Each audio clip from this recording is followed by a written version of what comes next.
Hello friends, स्वागत आहे तुमचं आजच्या एका नवीन व्हिडिओमध्ये।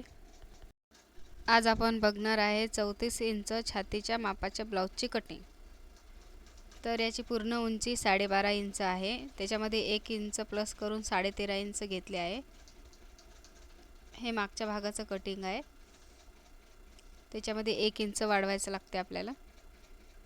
तर या मापासाठी जे ब्लाउज दिलं आहे त्याची पूर्ण कमर आहे 29 इंच। तर कमरेचा चौथा भाग मी इथं 7.25 इंच घेतला आणि शिलाईसाठी 1.5 इंच आणि 1 इंच मागून टक्स देण्यासाठी। शोल्डर मी इथं 5.25 घेतले आहे। डीप नेक आहे तर 5.25 इंच घेतले आहे।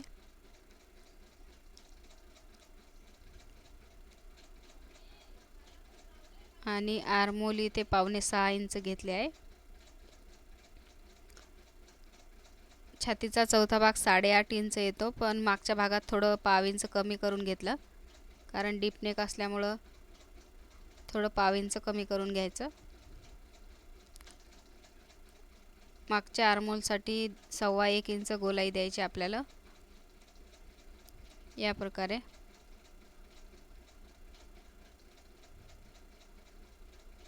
गळ्याची रुंदी मी इथे 2.25 इंच घेतली आहे।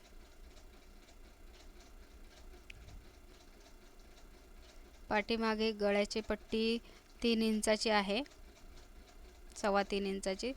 तर मी मागे पाठीमागच्या गळ्यासाठी 4 इंचाची पट्टी मार्किंग केलं आहे।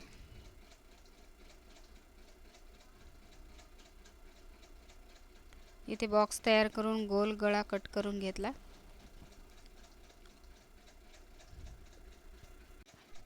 हे सर्व मार्किंग जसं आहे तसंच कट करून घ्यायचं।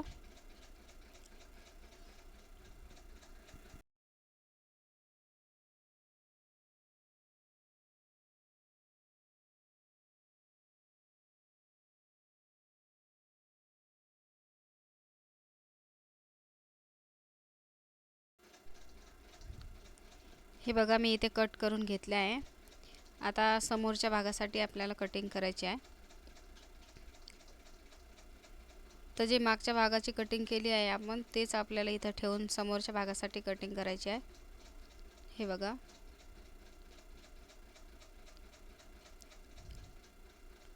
पहिले मागचा भाग जसा आहे तसाच आपण पहिले इथे मार्किंग करून घेऊ।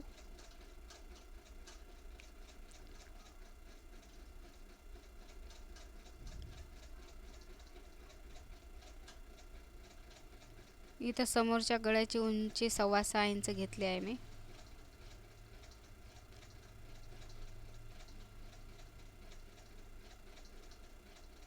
गोल गळा शेप देऊन घेतला। इथं आपल्याला समोरच्या आर्महोलची राऊंड गोल करण्यासाठी इथे मार्किंग करून घ्यायची। समोरच्या आर्महोलला आपल्याला 1 इंचावर गोलाई द्यायची आहे आणि समोरच्या भागात आपल्याला अर्धा इंच वाढवायचं असते, क्रॉस पट्टी आहे म्हणून। उंचीमध्ये इथे क्रॉस पट्टीचं माप आहे ते 3 इंच आहे होकाच्या साईडला, आणि कमरेच्या साईडला 2.5 इंच आहे। इथे मागच्या भागामध्ये आपण टक्ससाठी 1 इंच एक्स्ट्रा घेतलं होतं, याच्यामध्ये ते 1 इंच कमी करायचं। हे बघा,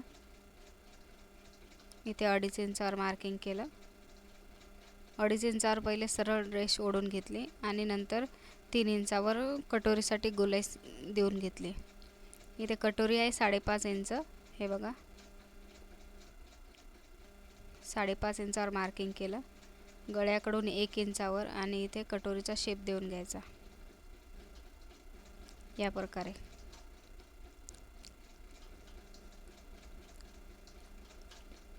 इथे थोडंसं क्रॉसमध्ये घ्यायचं, कमरेच्या साईडला झोल वगैरे येत नाही, थोडं फिटिंग व्यवस्थित छान बसते। हे बघा, जसं मार्किंग केलं आहे तसंच मी कट करून घेत आहे।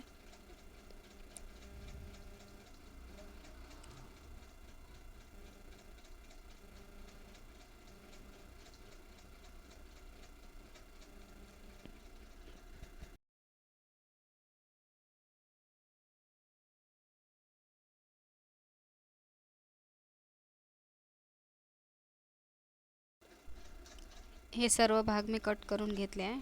आता हे क्रॉस पट्टी कट करून घ्यायची आपल्याला. तर हे साधं ब्लाऊज आहे बिना अस्तरचं, म्हणून आपल्याला डबल कपड्यामध्ये लागते क्रॉस पट्टी. तर जेवढं मार्किंग केलं तेवढंच मी डबल फोल्ड करून डबल क्रॉस पट्टी काढून घेतली आहे. हे बघा या प्रकारे. आता आपण इथं स्लीव्जचं मार्किंग करू. स्लीव्जसाठी मी स्लीव्जची घडी घेतली आहे. छातीचा चौथा भाग घेतला आहे इथे 8.5 इंच आणि स्लीव्जची उंची आहे 3.5 इंच आहे. हे बघा.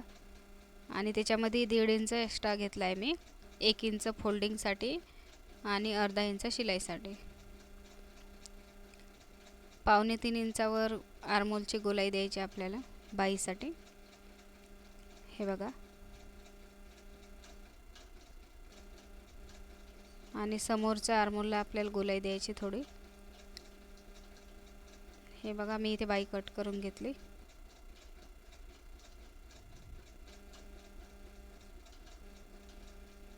सेंटरला कट देऊन घेतला आहे.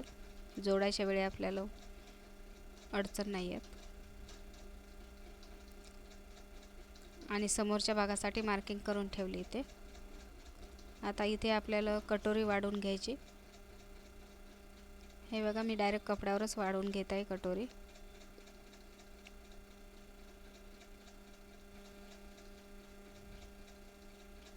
हे बघा जसं आहे पहिले तसेच मार्किंग करून घेतली. हुकाच्या साईडला आपल्याला 1.5 इंचावर वाढवायची आणि कमरेच्या साईडला फिटिंगच्या साईडला 1 इंच. दोन्हीचा मध्यभाग सेंटर काढायचा आणि इथे 1.5 इंच खाली घ्यायचं. थोडीशी क्रॉसमध्ये घ्यायची या प्रकारे. हे बघा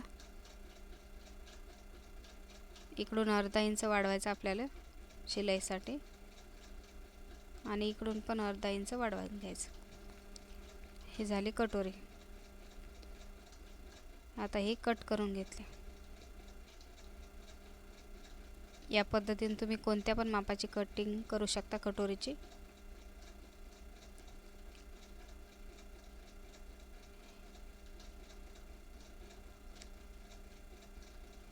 हे बघा आता वाचलेल्या कपड्यामध्ये मी क्रॉस पट्ट्या वगैरे काढून घेईन.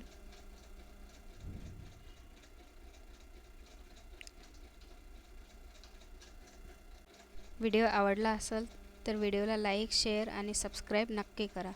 धन्यवाद.